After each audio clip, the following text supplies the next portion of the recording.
بسم اللہ الرحمن الرحیم۔ حضرت نافع بن عبد الحارث رضی اللہ عنہ بیان کرتے ہیں کہ رسول اللہ صلی اللہ علیہ وسلم نے ارشاد فرمایا، نیک پڑوسی، کھلا مکان اور آرام دہ سواری بھی ایک مسلمان کے لیے دنیا میں سعادت کی بات ہے۔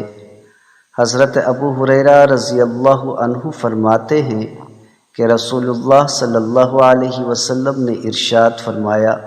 میری امت میں سابقہ امتوں والی بیماریاں ہوں گی۔ صحابہ کرام نے پوچھا، یا رسول اللہ صلی اللہ علیہ وسلم، سابقہ امتوں والی بیماریاں کیا ہیں؟ آپ صلی اللہ علیہ وسلم نے فرمایا، اکڑ، اترانا، مال جمع کرنا، دنیا میں زیادہ دلچسپی، ایک دوسرے کے ساتھ چھپی ہوئی دشمنی رکھنا،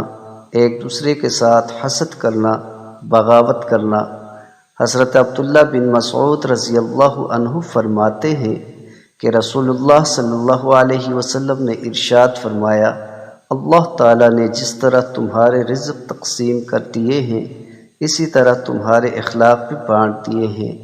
اور اللہ تعالیٰ دنیا کا مال ہر شخص کو دے دیتا ہے، خواہ اللہ تعالیٰ اس سے محبت کرتا ہو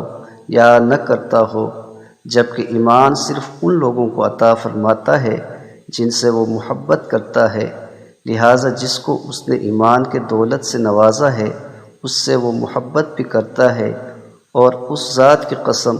جس کے قبضہ قدرت میں محمد کی جان ہے، بندہ اس وقت تک مسلمان نہیں ہو سکتا جب تک اس کا دل مسلمان نہ ہو،